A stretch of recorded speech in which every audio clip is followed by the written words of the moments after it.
भगवत रसिक रसिक की बातें रसिक बिना को समझ सके ना। जिनके लिए सर्वत्र श्याम ही श्याम है, सर्वत्र कृष्ण ही कृष्ण है, ऐसा समझना चाहिए कि भगवान ही उनके लिए संसार के रूप में प्रकट हो गए हैं। अपने प्यारे की छवि देखते हैं, सर्वत्र देखते हैं। एक वयोवृद्ध व्यक्ति से कहा कि तुम्हारे बाल तो काले थे, सफेद हो गए, तुम वृद्ध हो गए हो। वो कहने लगा कि ऐसा मत कहो कि हम वृद्ध हो गए। भक्त थे। अच्छा, वृद्ध नहीं ना, श्वेत श्वेत लखि कचन को वृद्ध कहो मत कोय, खोजन में घनश्याम के गई श्यामता खोए।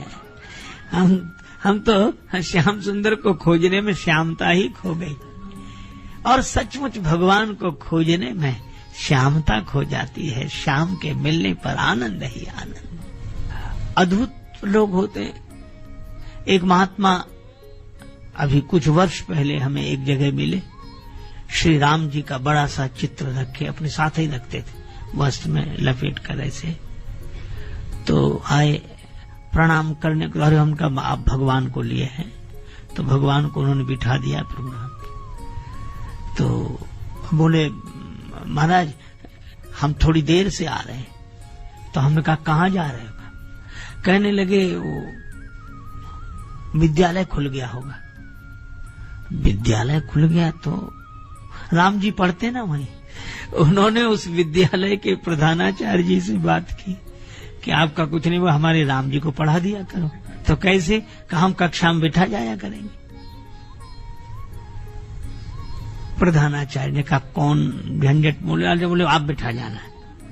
तो बड़े प्रेम से जाते, आनंदित होते हुए, राम जी अब तुम पढ़ो, हम आएंगे शाम को ले जाएंगे, है ना, दोपहर को तुम्हारे लिए कुछ व्यवस्था भी तो करनी है, खाना पीना, फिर पढ़ लेना, है ना, पढ़ लोगे तो अच्छा रहेगा। राजा के बेटे हो, 4 अक्षर पढ़ लोगे तो अच्छा रहेगा। 10 बजे बिठा जाते, शाम को 4 बजे ले आते। अब ऐसी स्थिति जिनकी हो, जो यहां बुद्धि का प्रयोग ही ना हो, ऐसे भाव से भरे भक्त, वे संसार से उन्हें ऊपर उठने की जरूरत नहीं। उनके लिए तो भगवान संसार के रूप में ही प्रकट हो गए, भगवान ही संसार बन गए। तो ऐसी स्थिति में तुलसीदास जी कहते हैं कि जब भगवान नाम रूप लेकर प्रकट हो जाएं, अनेक नाम हैं उनके, अनेक रूप हैं। भगवान श्री कृष्ण का रूप है तो नंद नंदन श्याम सुंदर के प्यारे प्यारे चरण, श्री राधा रानी के चरण, इनका चिंतन करें। राम जी श्री सीताराम जी, तो श्री सीताराम जी के चरणों का चिंतन करें और मनन रहे, मस्त रहे, मगन रहे। अच्छा देखो, बात बड़ी सरल सी है। आप टेलीविजन देखते हैं और टेलीविजन में मान लो कि आप 30 नंबर का सीरियल देख रहे हैं, उसमें ऊपर लिखा है 30 नंबर, रिमोट आपके हाथ में है, चाहे जिधर जाओ, आगे बढ़ो तो 31, 32, 33, 34, 35, वो 60, 70 तक चला जाएगा। लेकिन उस 60 तक मान लो उसकी रेंज है, तो उसके बाद तो 0 आएगा कि नहीं?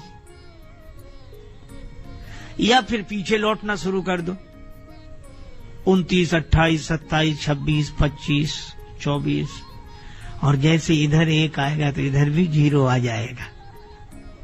ये रास्ते तो अलग अलग हैं। एक आगे बढ़ रहा है, एक पीछे लौट रहा है, एक सबको स्वीकार कर रहा है, सब भगवान है, और दूसरा सबको नकार रहा है, यह भी नहीं, यह भी नहीं, यह भी नहीं। यही नेति नेति का मार्ग है, नएति नएति, यह भी नहीं, यह भी नहीं, और सबको नकारते नकारते नकारते नकारते अंत में हमारा अहम 0 हो जाता है। और सबको स्वीकार करते करते भी हमारा अहम 0 हो जाता है। उधर भी 0, इधर भी 0। रास्ते कभी एक नहीं होते, लक्ष्य कभी 2 नहीं होते।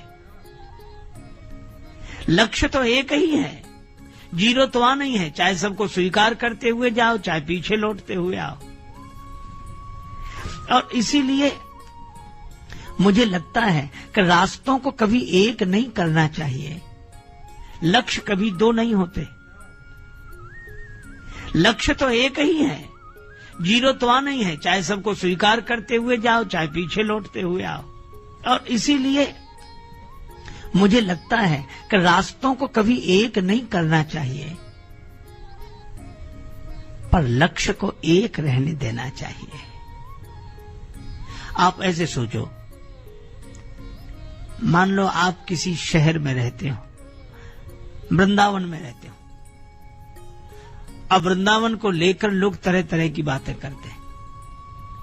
एक आदमी कह रहा है कि मैं बिल्कुल सही कह रहा हूं, वृंदावन पश्चिम में है।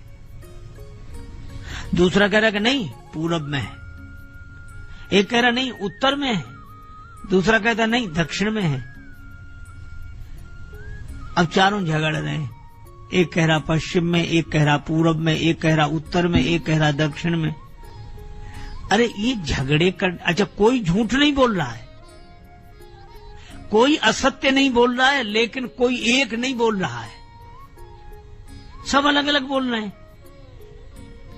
और हम यह कहते हैं कि सभी की बात सच है, भले ही अलग अलग हो। जो पूरब में है उसके लिए वृंदावन पश्चिम में होगा ही, और जो पश्चिम में है उसके लिए वृंदावन पूरब में होगा, जो उत्तर में है उसके लिए वृंदावन दक्षिण में होगा, जो दक्षिण में उसके लिए वृंदावन उत्तर में होगा। पर यह बात सही है कि ये जितने लोग बोल रहे हैं, वृंदावन के बारे में कोई नहीं बोल रहे हैं, यह तो अपने होने की सूचना दे रहे हैं कि हम कहां हैं। और वृंदावन से पूछो कि तुम कहां हो, वृंदावन कहता हम न उत्तर में, न दक्षिण में, न पूरब में, न पश्चिम, हम तो अपनी जगह हैं। तो जिसको जहां से जो लग रहा है वह वहीं से चल दे, बहस न करे, विवाद न करे, चलना शुरू करे।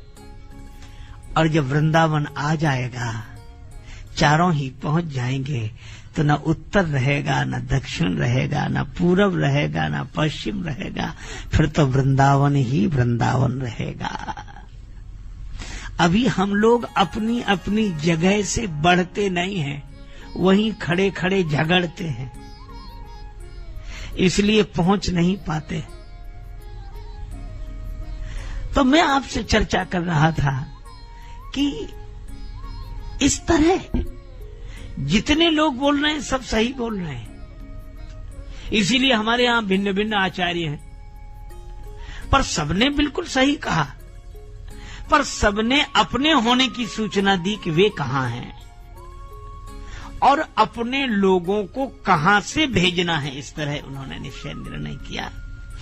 इसीलिए सभी वंदनीय हैं। और तुलसीदास जी कहते हैं कि चाहे सब अलग अलग तरह की बात करें, पर सब कर मत खगनायक एहा।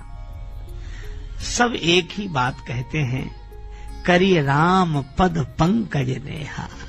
भगवान के चरणों में प्रेम। और यही बात महाराज दशरथ संसार से ऊपर उठकर भगवान तक नहीं पहुंचते हैं, वे तो भगवान से प्रार्थना करते हैं कि आप हमारे लिए संसार हो जाइए, और भगवान पुत्र रूप में उनके यहां प्रकट होते हैं। इसी तरह देखो, गुरुदेव की आज्ञा में प्रसन्न रहना, यह राम जी हमें सिखाते, हरस ही चले। आगे बढ़ते जा रहे हैं,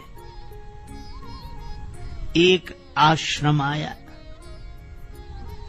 आश्रम एक दीख मगमाही, लेकिन अद्भुत आश्रम है। यहां ऋषि मुनि मानव संत साधक कोई नहीं है, और आश्रम है।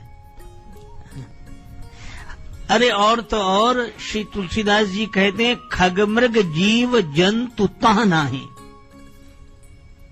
पशु नहीं, पक्षी नहीं,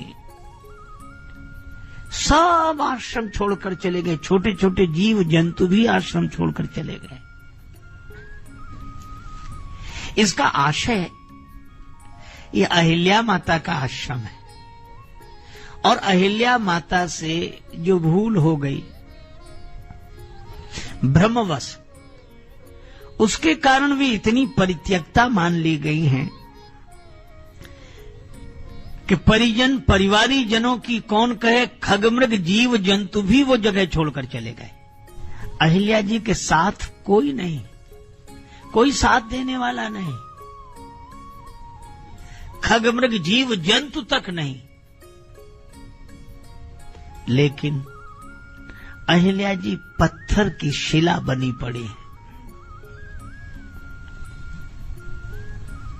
यह काव्य है, पत्थर की शिला।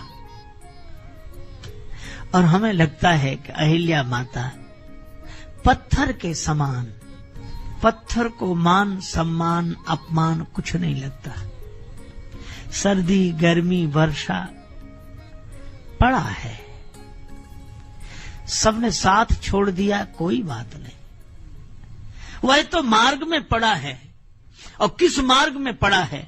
जो मार्ग अयोध्या से जनकपुर की ओर जाता है, उस रास्ते के बीच में जो मार्ग भगवान के नगर से भक्ति के नगर की ओर जाता हो, जो भक्ति भगवान का मार्ग हो, जो अयोध्या जनकपुर का मार्ग हो, उस मार्ग के बीच में पड़ी है। सबने साथ छोड़ दिया, लेकिन आपके चरणों को छोड़कर और कहां जाए? सब हमें छोड़कर चले गए। संग सखा सब तज गए, कोई न निभयो साथ, कह नानक इस विपत में एक टेक रघुनाथ।